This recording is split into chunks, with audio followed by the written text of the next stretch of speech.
राज्यसभा में cross voting ने बिगाड़ा खेल, गहलोत की रणनीति के सामने सुभाष चंद्र ढील। हरियाणा में बघेल हुड्डा भी माकन को नहीं जिता सके।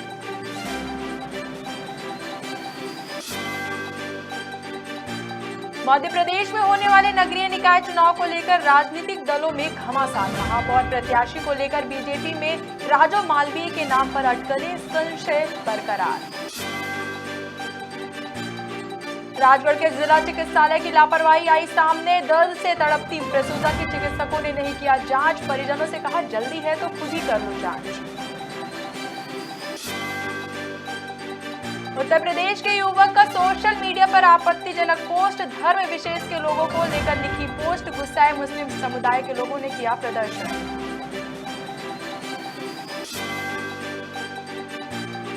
और 19 वर्षीय युवती ने लगाई फांसी, मोबाइल चलाने से किया था पिता माना, पुलिस ने किया मामला दर्ज।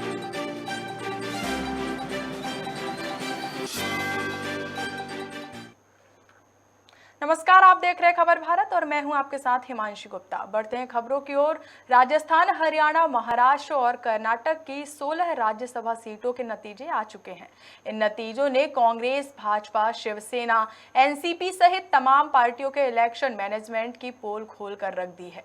राजस्थान में भाजपा का दांव फेल हो गया और सीएम अशोक गहलोत एक बार फिर मैन ऑफ द मैच बन गए हैं। राजस्थान कांग्रेस के प्रदेश प्रभारी अजय माकन को हरियाणा से जिताने की कमान छत्तीसगढ़ के सीएम भूपेश बघेल और पूर्व सीएम भूपिंदर सिंह हुड्डा को दी गई थी, लेकिन भाजपा की रणनीति के सामने ये दोनों दिग्गज फेल हो गए। महाराष्ट्र के सीएम उद्धव ठाकरे राज्यसभा में अपने दूसरे प्रत्याशी को जीत दिला पाने में नाकाम रहे। यहां नए सियासी जादूगर के तौर पर देवेंद्र फडणवीस उभरे हैं और कर्नाटक में भी कांग्रेस को केवल एक सीट से ही संतोष करना पड़ा है।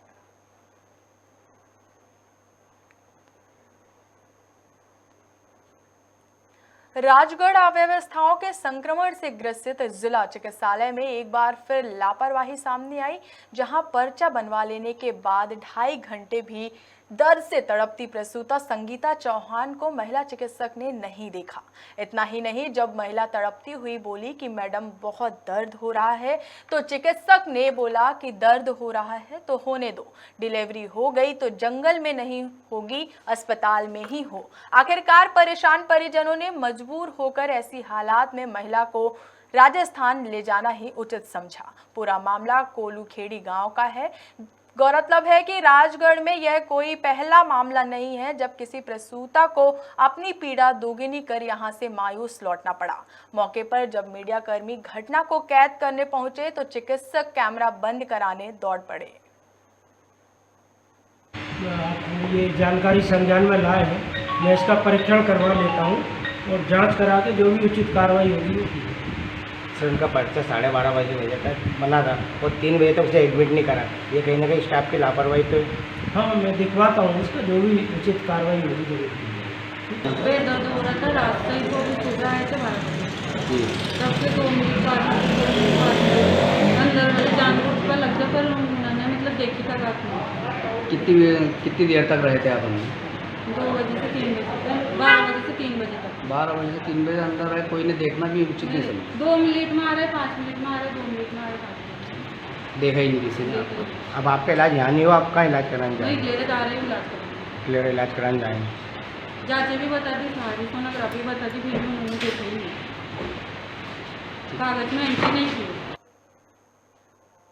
खबर जबलपुर से, जहां गुस्साए मुस्लिम समुदाय के लोगों ने हनुमानताल थाना पहुंचकर जोरदार प्रदर्शन किया और अभिषेक सिंह नामक युवक के खिलाफ मामला दर्ज करने की मांग की। थाना प्रभारी उमेश गोल्हानी के मुताबिक उत्तर प्रदेश के एक युवक ने सोशल मीडिया पर धर्म विशेष के लोगों को लेकर आपत्तिजनक पोस्ट डाली थी, जिसकी जानकारी मिलते ही बड़ी संख्या में मुस्लिम समुदाय के लोगों ने विरोध जताया। फिलहाल पुलिस ने युवक के खिलाफ मामला दर्ज कर जाँच शुरू कर दी है। हनुमानताल थाने में हम लोग आए हैं। एक काशी का रहने वाला युवक है जिसने हमारे आका किसान में गुस्ताखी की है, बहुत खराब अपशब्द बोला है उसने, और उसकी रिपोर्ट दर्ज करने आए हैं यहाँ। प्रशासन से अनुरोध है कि सख्त से सख्त कार्रवाई की जाए उसके ऊपर और उसको जल्दी से जल्दी उसको पकड़ा जाए 11-12 घंटे हो गए अभी तक उसको पकड़ा नहीं गया है। वो स्टेटस डालते जा रहे हैं, अभी तक कोई कार्रवाई नहीं की गई है काशी की प्रशासन। लड़के का नाम अभिषेक है। आज जो है एक सोशल मीडिया में आपत्तिजनक पोस्ट किसी लड़के द्वारा की गई थी, तो उसके अगेंस्ट में दूसरे समुदाय के लोग विरोध जाहिर किए कि ये आपत्तिजनक पोस्ट है और इस पर कार्रवाई की जाए। इसके लिए हमने बाकायदा उनको बोला कि आवेदन दें, और श्रीमान पुलिस अधीक्षक महोदय द्वारा भी आदेशित किया गया कि कोतवाली में भी कुछ लोग उसके खिलाफ FIR करवाने के लिए भेजे थे, तो वहाँ पे FIR हो रही है।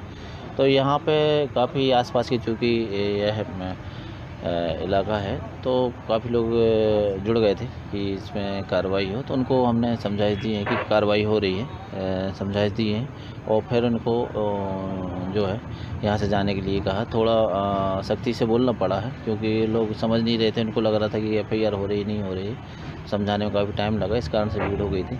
बाकी फिर ये लोग चले गए हैं और स्थिति जो है कोई दिक्कत नहीं है, माहौल भी अब बढ़िया हो गया है। वो जो चाह रहे थे कि कार्रवाई हो, तो कार्रवाई हो गई है, और हमारे जबलपुर का जो सौहार्द है वो किसी भी कीमत पे बिगड़ नहीं सकता है। इसके लिए हम लोग तत्परता से कार्य कर रहे हैं। Thank you.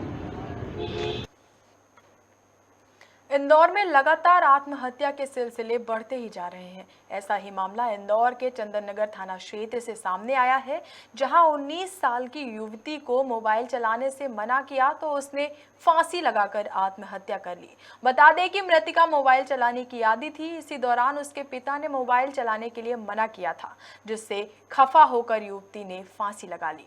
वहीं पुलिस ने शव को पोस्टमार्टम के लिए भेजा और मामले की जाँच शुरू कर दी है।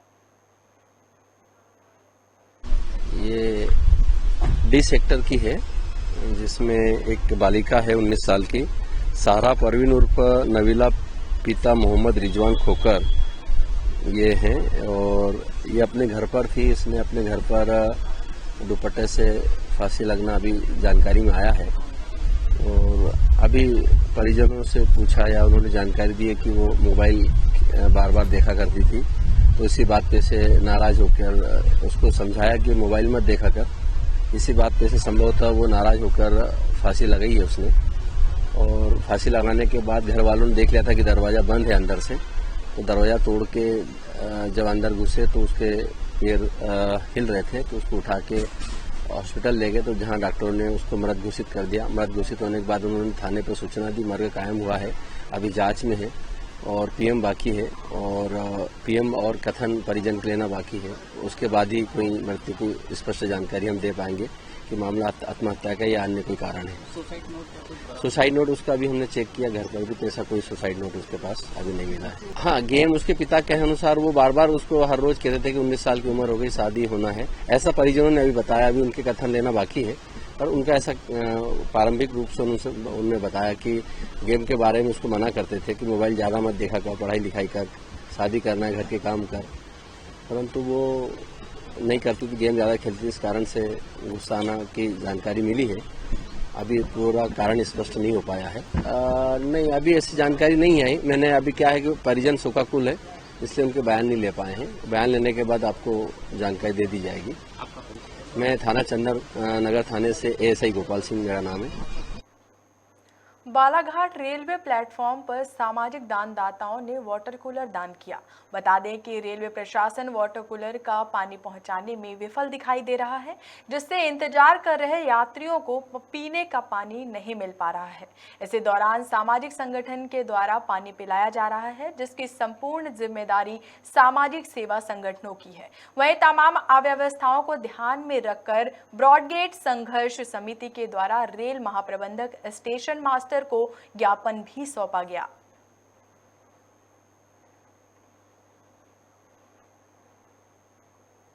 देखिए, यात्रियों के द्वारा लगातार ब्रॉडगेज संघर्ष समिति से यह आग्रह किया जा रहा था कि रेलवे स्टेशन में ठंडे पानी के जो वाटर कूलर हैं वे बंद हैं। आज हमने ये तय किया था कि रेलवे स्टेशन पर जाकर हम जो बंद वाटर कूलर हैं उसको पुनः प्रारंभ करने की मांग का ज्ञापन सौंपेंगे। रेल विभाग ने अफरा तफरी में 2 वाटर कूलर तो प्रारंभ कर दिए, लेकिन तीसरा वाटर कूलर बंद है। बड़े मुश्किलों से रेलवे इस बात की अनुमति देता है कि लोग अपने पुरखों की स्मृति में यहाँ पर वाटर कूलर दान करते हैं और उस वाटर कूलर को स्थापित करने के लिए भी उन्हें बहुत से पापड़ पेलने पड़ते हैं। अब जिन लोगों ने वाटर कूलर दान कर दिया वे लोग लगातार यहाँ पर आकर बंद वाटर कूलरों को ठीक करने का निवेदन भी करते हैं, तो पता चलता है कि रेलवे के अधिकारी कर्मचारी उनको सपोर्ट नहीं करते और उन वाटर कूलरों को प्रारंभ नहीं किया जाता। तो यात्रियों के आग्रह पर ब्रॉडगेज संघर्ष समिति ने यहाँ पर वाटर कूलरों को पुनः प्रारंभ करने का ज्ञापन सौंपा है और हम रेल विभाग से अपेक्षा करते हैं कि इस तरह की जो जनता की ओर से अपने पुरखों के याद में जो स्मृति में जो दान दिए गए वाटर कूलर हैं उनकी यथाउचित देखभाल की जाए, उन्हें प्रारंभ रखा जाए ताकि लोगों को इस भरी गर्मी के मौसम में ठंडे पानी की सुविधा मिल सके। साथ ही हम ये देख रहे हैं कि रेल विभाग ने अड़ियल रवैया अपनाते हुए जिस तरह से बालाघाट से जबलपुर तक, बालाघाट से कटंगी तिरोड़ी होते हुए नागपुर तक जो लोकल ट्रेनों का परिचालन बंद रखा है उसे भी प्रारंभ करने की मांग का जो हमारा ज्ञापन लगातार हमने सूचना के माध्यम से रेल विभाग को यह ज्ञापित करते आए हैं कि इन लोकल ट्रेनों को प्रारंभ किया जाए पुराने यात्री किराए दर पर, उसकी भी मांग आज हमने यहाँ पर अपने ज्ञापन के माध्यम से सौंपी है। लगातार अंबिकापुर के लाइवलीहुड कॉलेज में अधिकारियों की लापरवाही के कारण अभ्यर्थियों को परेशानियों का सामना करना पड़ा। दरअसल सरगुजा के लिए विशेष कर्मचारी चयन बोर्ड के अंतर्गत स्वास्थ्य विभाग के लिए भर्ती निकाली गई थी, जिसके लिए स्वास्थ्य विभाग ने आवेदनों के अनुसार सभी अभ्यर्थियों को 9 से 16 तारीख तक अपने अनुभव प्रमाण के साथ मूल दस्तावेज को लाने के लिए कहा था, लेकिन सैकड़ों अभ्यर्थी मूल दस्तावेज के साथ 6 तारीख को कॉलेज पहुंचे, जहां किसी भी तारीख का काउंसलिंग नहीं किया जा रहा है, जिसके कारण अभ्यर्थियों को बिना काउंसलिंग के वापस लौटना पड़ा। हम लोग कोरिया जिला से आए हैं स्टाफ नर्स की भर्ती के लिए। यहाँ पे सत्यापन हो रहा था पर आज नहीं हो रहा है। यहाँ पे लिखा नहीं गया था कि होने वाला है कि नहीं होने वाला है। आज यहाँ आके पता चल रहा है कि यहाँ छुट्टी है। तो किस तरह सूचना मिली थी आपको, किसके माध्यम? नोटिफिकेशन आया था, मैसेज। क्या आया था? कि यहाँ आके वेरिफिकेशन कराना है आपको, सत्यापन। आज की तारीख क्या? आज 10 तारीख है, नोटिफिकेशन के द्वारा। तो अभी किस तरह से परेशानी हो रही है आप लोगों को, क्या कहा जा रहा है? हम लोग यहाँ आए तो पता चला कि आज भी नहीं होगा, कल भी नहीं होगा, मंडे को आना है यहाँ पे। कितनी परेशानी हो रही है? हाँ, अब हम लोग जाएंगे, फिर हमको छुट्टी भी नहीं मिलती बार बार आने के लिए, फिर से आना पड़ेगा हमको मंडे। सूरजपुर के ब्लॉक भैयाथान मुख्यालय मंगल भवन में मुख्यमंत्री सामूहिक विवाह समारोह का आयोजन हुआ, जिसके तहत 64 जोड़े परिणय सूत्र में बंधे, जिसमें ओडगी ब्लॉक के 21 और भैयाथान के 43 जोड़े शामिल हुए।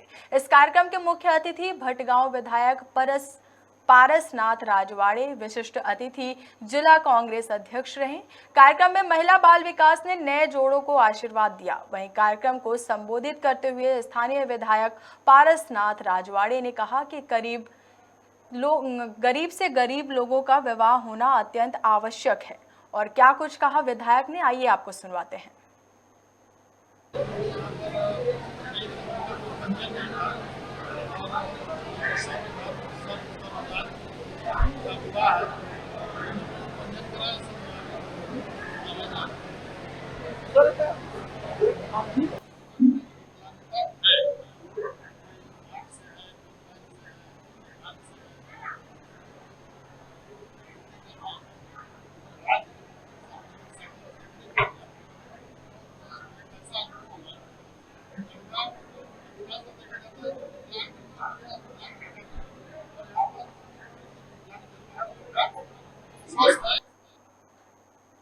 कोरिया के पुलिस अधीक्षक प्रफुल्ल कुमार ठाकुर ने अवैध कार्यों को लेकर कड़ी कार्रवाई की। आपको बता दें कि जुआ, सट्टा और महिला अपराध को लेकर सभी थानों में कार्रवाई के निर्देश दिए, जिस पर थाना प्रभारी केल्हारी के जवाहरलाल गायकवाड़ ने मामले को संज्ञान में लेते हुए और वरिष्ठ अधिकारियों के निर्देश पर अपराध की जांच कर नाबालिग लड़की से बलात्कार मामले में आरोपी बालक और महिला को पास्को एक्ट के तहत हिरासत में ले लिया है। थाना क्षेत्र की नाबालिग पीड़िता अपने गार्जियन के साथ थाना उपस्थित आई है। लिखित में आवेदन पेश की है। आवेदन पेश करने के बाद वरिष्ठ अधिकारी श्री हमारे कोरिया जिला के एसपी प्रफुल्ल कुमार ठाकुर सर, अतिरिक्त पुलिस अधीक्षक श्रीमती मधुलिका ठाकुर मैडम और एसडीओपी श्री राकेश कुर्रे सर के से दिशा निर्देश प्राप्त किया गया है। उसके बाद एफआईआर दर्ज कर 366, 368, 376, 2/450 और 4/6 पास्को एक्ट में एफआईआर दर्ज किया गया है। उसके बाद फिर दिशा निर्देश प्राप्त कर आरोपियों को उठाया गया है और रिमांड में रवाना किया गया है। सरगुजा के पंडो विशेष पिछड़ा जनजाति के युवाओं को नौकरी नहीं मिलने से कई परेशानियों का सामना करना पड़ रहा है, जिसको लेकर पिछड़ा जनजाति के लोगों ने कलेक्टर को ज्ञापन सौंपा और 20% आरक्षण की मांग की। ऐसा नहीं है कि पदाधिकारियों को मामले से अवगत ना कराया हो, लेकिन पदाधिकारी मामले को अनदेखा कर रहे हैं। वहीं इस पर कलेक्टर का कहना है कि राज्य कार्यालय से संपर्क कर युवाओं के समस्याओं का निराकरण किया जाएगा, जिससे अधिक विशेष पिछड़ा जनजाति के लोगों को आरक्षण का लाभ मिल सके। आज कुछ लोग हमारे पास में आए थे जो बेसिकली ये डिमांड कर रहे थे, वो पंडो जनजाति से बिलोंग करते हैं। उनकी ये डिमांड थी कि 20% का जो आरक्षण है वो उनको जो शिक्षिका के पद हैं उसमें उनको मिला जाए। तो उसके लिए हमने डीओ साहब से बात की है, वो अपने स्तर पे इसमें राज्य कार्यालय से बात करके जो भी इसमें प्रक्रिया होती है ताकि उनको अधिक से अधिक लाभ हो, इसके लिए वो कार्रवाई कर रहे हैं। मेरा नाम विनोद कुमार पंडो, मैं प्रदेशाध्यक्ष हूँ पंडो समाज का। परेशानी हम लोग को 2012 के बाद बंद कर दिया राज्य सरकार ने, और आज तक जो है कि उसी का लड़ाई हम लोग लड़ रहे हैं। हमको 20% जो आरक्षण दिए है सरकार, उसको मिलना चाहिए। हमको 20% आरक्षण हमारे बच्चे लोगों को मिलना चाहिए। मैं शिवराम पंडो हूँ, जिला सरगुजा से पंडो समाज का प्रदेश उपाध्यक्ष। हम लोग का मांगे है सर 2012 में जैसे 20% के हिसाब से पहाड़ी कोरवा पंडो जनजाति को तृतीय चतुर्थ श्रेणी में नियुक्ति देने का प्रावधान है, और शिक्षाकर्मी भी पहले नियुक्ति दिया जाता था। अब क्या है कि शिक्षाकर्मी को रेगुलर कर करके अब नियुक्ति निकाला 14,500 भर्तियाँ अभी जो वर्तमान में। तो उसी की मांग के विषय में हम लोग यहाँ पर आए हुए थे, तो ये कलेक्टर साहब और डीओ साहब को दिए हैं। तो डीओ साहब का कहना है कि राज्य शासन से आदेश करवा के लाएं तो आप लोगों को तत्काल मिल जाएगा, जबकि 2012 में 20% के हिसाब से यहाँ पर आदेशित हो चुका है नौकरी लगने के समस्त विभाग को निर्देशित किया। मैं कुमारी सुलोचनी पंडो। कौन से जनजाति से आते हैं और किस तरह से आप लोगों को आरक्षण मिलना चाहिए और किस तरह सरकार ने आरक्षण दिया है आप लोगों को? हम लोग विशेष पिछड़ी जनजाति से आते हैं, पंडो कास्ट से हैं हम लोग। और हम लोग को हो गया, मैं आई हूँ 2 बार यहाँ जमा करने। फ़िलहाल हम लोग का ये सुन नहीं रहे हैं सर, बोलते हैं हो जाएगा। शासन से जो आदेश आया है वहाँ से शासन से निर्देशित करा के आइए, उसके बाद हो जाएगा। खबर बालाघाट से, जहां काला बाजारी होने से किसान परेशान हैं। क्षेत्र के बीज व्यापारी रद्दी क्वालिटी के बीज और यूरिया बेच रहे हैं, जिस कारण खरीफ के सीजन में किसानों को नुकसान हो रहा है। किसानों का कहना है कि वह मामले की शिकायत कई बार कृषि विभाग में कर चुके हैं, लेकिन सरकार ने अब तक कोई कार्रवाई नहीं की। जानकारी के अनुसार बालाघाट जिले में यह पहली घटना नहीं है। बीज परीक्षण प्रयोगशाला, वहाँ पर नमूने भेजने के टारगेट हैं हमको, और इस बार 315 नमूने भेजने के हमको लक्ष्य रखे गए हैं। 2 नमूने हमने भेजे जा चुके हैं हमारे पास। तो सर अभी किसी भी नमूने की जांच होकर जो जांच की रिपोर्ट नहीं आया, हो सकता है 8-10 दिन में रिजल्ट भी आ जाए। मध्य प्रदेश में होने वाले नगरीय निकाय चुनाव को लेकर राजनीतिक दलों में घमासान मचा हुआ है। दोनों ही दलों के प्रत्याशी अपनी अपनी दावेदारी पेश कर रहे हैं। बात पार्टी के प्रत्याशियों की जाए तो कांग्रेस ने अपने महापौर प्रत्याशी घोषित कर दिए हैं, लेकिन भाजपा ने अभी तक अपने प्रत्याशी घोषित नहीं किए हैं। यह सोचने वाली बात है कि यदि बात की जाए भोपाल नगर निगम की, तो कांग्रेस ने पूर्व महापौर विभा पटेल को एक बार फिर चुनावी मैदान में उतारा है। ऐसे में सवाल यह उठता है कि आखिर भाजपा का उम्मीदवार कौन हो सकता है। आइए जानते हैं। खबर है कि बीजेपी की तरफ से भाजपा के पूर्व प्रत्याशी और प्रदेश कार्य समिति सदस्य राजू मालवीय का नाम पहले पायदान पर है। साथ ही चर्चा इस बात की भी है कि क्या बीजेपी राजू मालवीय को विभा पटेल से मिली हार का बदला पूरा करने के लिए फिर से चुनावी मैदान में उतारेगी। बड़ा सवाल है, क्योंकि राजू मालवीय 1999 में महापौर का चुनाव लड़ चुकी हैं। उस वक्त 7,500 वोटों से चुनाव हार भी गई थीं। राजू मालवीय ने हार के लिए तत्कालीन सरकार के मुखिया दिग्विजय सिंह को जिम्मेदार ठहराया था। उनका कहना है कि अंतिम राउंड की मतपेटी को खोला ही नहीं गया और दिग्विजय सिंह ने सत्ता का दुरुपयोग करते हुए विभा पटेल की एक तरफ जीत घोषित करवा दी थी। यदि इस बार भी बीजेपी राजू मालवीय पर दांव लगाती है तो मुकाबला वाकई दिलचस्प होने वाला है। पार्टी के वरिष्ठ नेताओं का भी यही मानना है कि राजू मालवीय को टिकट मिलना ही चाहिए, क्योंकि राजू ने अपना पूरा जीवन भाजपा संगठन को समर्पित किया है। बदले में पार्टी की तरफ राजू मालवीय को कोई महत्वपूर्ण जिम्मेदारी नहीं मिली। पार्टी के वरिष्ठ कार्यकर्ता कह रहे हैं कि राजू मालवीय को यदि टिकट मिलता है तो ये एक आम कार्यकर्ता का सम्मान होगा। बता दें कि राजू मालवीय पूर्व में महिला आयोग की सदस्य भी रह चुकी हैं। वहीं दूसरी तरफ पार्टी के पास ओबीसी वर्ग में कोई बड़ा चेहरा भी नहीं है, इसलिए राजू मालवीय को महापौर का प्रबल दावेदार माना जा रहा है। अब देखना ये होगा कि अगर बीजेपी भोपाल महापौर के लिए कांग्रेस की विभा पटेल के सामने राजू मालवीय के नाम की घोषणा करती है तो क्या राजू जनता को अपनी जीत के लिए राजी कर पाएंगी, विभा से अपनी हार का बदला ले पाएंगी, या एक बार फिर विभा का प्रभाव जनता पर पड़ेगा, ये तो वक्त ही बताएगा। देखिए, सबसे पहले तो राजू मालवीय जी अपना टिकट फाइनल करवा लें, क्योंकि अभी तो यही कंफर्म नहीं है कि उन्हें टिकट मिल रहा है या नहीं मिल रहा है। भाजपा ने अभी तक प्रत्याशी घोषित नहीं किए महापौर के, जहां एक तरफ शिवराज सिंह चौहान जी अलग नाम दे रहे हैं, बीडी शर्मा जी अलग नाम दे रहे हैं, रामेश्वर शर्मा जी अलग नाम दे रहे हैं, विश्वास सारंग जी अलग नाम दे रहे हैं, और तो और इनकी सांसद प्रज्ञा ठाकुर अलग नाम दे रही। तो 5-5 नाम जब हो चुके हैं तो उसके बाद अभी तो यही इनका डिसीजन नहीं हुआ है कि किसको टिकट दिया जाएगा।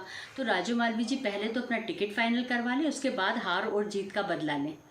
देखिए, भारतीय जनता पार्टी से कौन प्रत्याशी होंगे यह तो चयन समिति तय करेगी, लेकिन निश्चित रूप से जो भी प्रत्याशी होंगे वे ऐसे होंगे जिनको जनता जनार्दन का आशीर्वाद प्राप्त हो, जनता जनार्दन का विश्वास प्राप्त हो, और जो जनता के बीच में जाकर नरेंद्र मोदी जी की सरकार की और शिवराज सिंह जी की सरकार की योजनाओं को भली भांति नगर निगम में क्रियान्वित कर सके, और डबल इंजन की जो सरकार चल रही है उसमें एक इंजन नगर निगम सरकार का भी जुड़ सके, और ट्रिपल इंजन की सरकार नगर निगम में विकास की गंगा बहा सके, ऐसे प्रत्याशी हमारे होंगे। निश्चित रूप से हमें जनता जनार्दन का आशीर्वाद प्राप्त होगा। मध्य प्रदेश में होने वाले नगरीय निकाय चुनावों को लेकर सरगर्मियां तेज हैं, चाहे भारतीय जनता पार्टी की बात करें या कांग्रेस की बात करें। लगातार दोनों ही दल काफी मजबूती से आने वाले निकाय चुनाव को लेकर तैयारियों में लगा हुआ है। बात अगर कांग्रेस की जाए तो कांग्रेस ने 1999 में महापौर बनी विभा पटेल को अपना प्रत्याशी घोषित किया है, लेकिन वहीं दूसरी ओर अभी तक भारतीय जनता पार्टी के द्वारा किसी भी प्रत्याशी की घोषणा नहीं की गई है। सूत्रों की माने तो बीजेपी की तरफ से महापौर पद के लिए राजू मालवीय का नाम निकलकर सामने आ रहा है, लेकिन देखने वाली बात यह होगी कि क्या राजू मालवीय 1999 में हार की बदला जो हार हुई थी उसका बदला ले पाने में कितनी सक्षम रहेंगी। क्या विभा पटेल उसी इतिहास को दोबारा दोहराएंगी, या राजू मालवीय पुरानी हार को लेकर कहीं न कहीं फिर से एक बड़ी उम्मीद लेकर भारतीय जनता पार्टी की तरफ से आएंगी। कैमरा पर्सन आकाश के साथ प्रदीप तलैया, खबर भारत, भोपाल। और जाने से पहले बताते हैं आपको आज के दिन का कुछ खास। आज शहीद राम प्रसाद बिस्मल का जन्मदिन है। कवि, शायर, अनुवादक, इतिहासकार व साहित्यकार बिस्मल उन क्रांतिकारी स्वतंत्रता सेनानियों में गिने जाते हैं। बिस्मिल ने अपने जीवन में 11 किताबें लिखी, जिसमें ज़्यादातर ब्रिटिश सरकार द्वारा जब्त कर ली गई। बिस्मल उन क्रांतिकारियों से गिने जाते हैं जिन्होंने अपनी जवानी देश के नाम कर दी। उन्होंने मैनपुरी षड्यंत्र व काकोरी कांड जैसे अनेक क्रांति कार्य किए, जिनके कारण ब्रिटिश सरकार ने 19 दिसंबर 1927 को महज 30 साल की उम्र में उन्हें मौत की सजा दे दी। भारत की ऐसे वीर सपूत को नमन है। खबर भारत में खबरों का सिलसिला लगातार जारी है। बने रहिए खबर भारत के साथ। नमस्कार।